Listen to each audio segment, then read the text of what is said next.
തങ്ങളും സഹാബത്തും ഇരുന്ന് ചർച്ച ചെയ്യുമ്പോ അതാ മറവില്ലൊരു സഹാബി ഒളിഞ്ഞു നോക്കുകയാണ്. ഹബീബായ റസൂലുള്ളാഹി സ്വല്ലല്ലാഹു അലൈഹി വസല്ലമ തങ്ങളെ അരിക വിളിച്ചുകൊണ്ട് ചോദിക്കുകയാണ്, അല്ലയോ സഹാബി, അല്ലയോ മനുഷ്യ,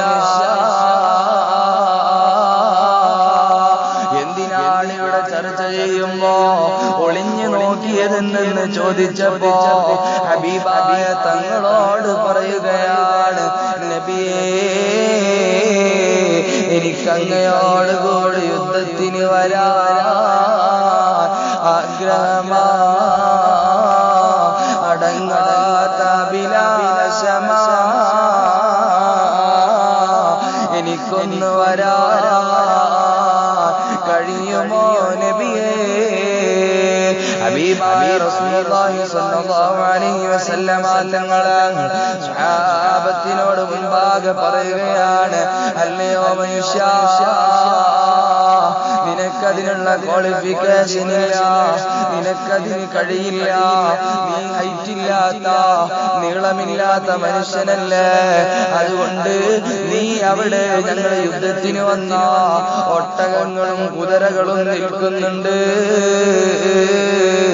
ആ ജീവികൾക്ക് പുല്ല് വെട്ടിക്കൊടുത്തോ മോനെ. ഹബീബായ തങ്ങളോട് പറയുന്നു, നബിയേ, എനിക്ക് വേണ്ടത് ഷഹീദിന്റെ കൂലിയാ.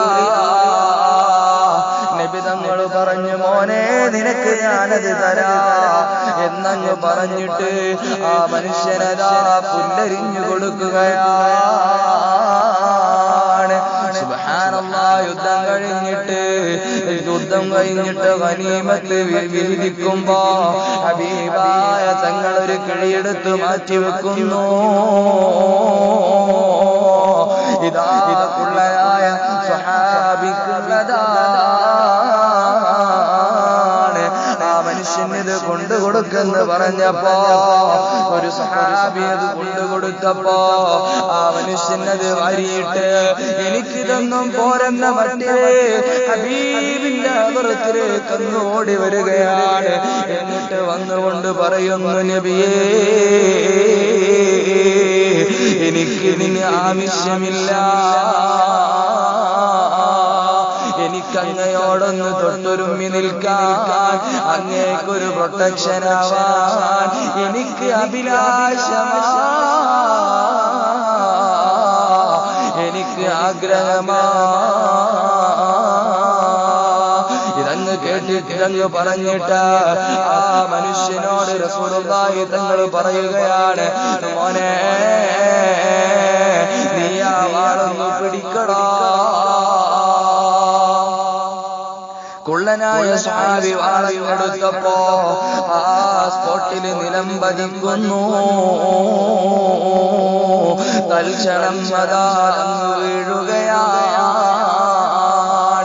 സുബ്ഹാനല്ലാഹ്. ആ സ്വഹാബി എന്താ ചെയ്തതെന്നറിയോ? ഹബീബിന്റെ മുന്നിൽ നിന്ന് അരയിൽ ഒരു കയറ് കെട്ടിയിട്ട് ആ കയറിന്റെ മറ്റേ അറ്റത്ത് വാളങ്ങ് കെട്ടിയിട്ട് ആ വാള് നിരത്തിട്ട് ഉരച്ചുകൊണ്ട് ആ വാളും വലിച്ചുകൊണ്ട് അതാ ശത്രുക്കളുടെ ടെന്റിന്റെ അകത്തളത്തിലേക്ക് കടന്നു ചെന്നിട്ട് പറയുന്നു, ആരടാ എന്റെ ഹബീബിനെ കൊല്ലാൻ, എന്റെ മാണിക്കല്ലായ പൊന്നാര നബിയെ വധിക്കാൻ ധൈര്യമുള്ളവൻ മുമ്പിൽ വാടാ, തല ഞാനെടുക്കുമെടാ. എന്നിട്ടെന്താ ഉണ്ടായതെന്നറിയോ? ഹബീബിന്റെ മുമ്പിലേക്ക് രണ്ട് കരങ്ങൾ വരുന്നു, രണ്ട് കാലുകൾ അരിഞ്ഞതിനക്ക് വരുന്നു, 70 കഷ്ണങ്ങളാക്കിയിട്ട് ഹബീബിന്റെ മുമ്പിലേക്ക് അങ്ങിട്ട് കൊടുക്കുന്നു. സുബ്ഹാനല്ലാഹ്. ആ മനുഷ്യ മനുഷ്യന് സ്വർഗം ലഭിക്കുകയാണ്. മഹബ്ബത്ത് റസൂലില്ലാഹ്.